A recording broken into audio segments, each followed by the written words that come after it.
এ এক অদ্ভুত অভিজ্ঞতা। ট্র্যাক্টরে যাব নবদ্বীপ ঘাটে স্নান করতে। আমার সঙ্গে রয়েছে আমার পাশে অনুপম। একটা ট্র্যাক্টরে ডালার মধ্যে অনুপমেরই ট্র্যাক্টর, সেই ট্র্যাক্টরে আমরা যাব 8জন 9জন মিলে নবদ্বীপ ঘাটে সেখানে স্নান করার জন্যে। মানে ভাবা যায় এটা যাব করার সময়, তাও জানেন রাত সন্ধ্যার দিকে। তো দেখতে পাচ্ছেন যে বিকেলের দিককার চিত্র অতীব সুন্দর। এটা যাব কৃষ্ণনগর দিয়ে, আমরা ডান সাইড দিয়ে ঢুকে যাব নবদ্বীপ ঘাটে যাওয়ার উদ্দেশ্যে। যাওয়ার পথে এখানে দেখতে পাচ্ছেন এটা কলেজ, কৃষ্ণনগরে ঠিক ঢোকার কিছুটা আগে, এবং ডান সাইডে একটা মন্দিরও রয়েছে এখানে খুব সুন্দর, যেখানে জাগ্রত মন্দির, মায়ের মন্দির। এবং আমরা কিন্তু গুটি গুটি পায়ে সেই কৃষ্ণনগরের মধ্যে ঢুকে পড়েছি।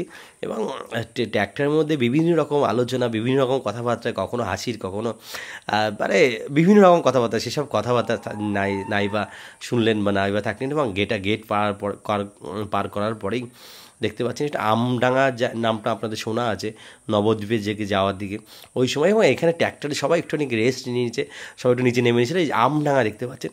আর সবাই বলছে খুব খিদে পেয়ে গেছে, কী খাবো।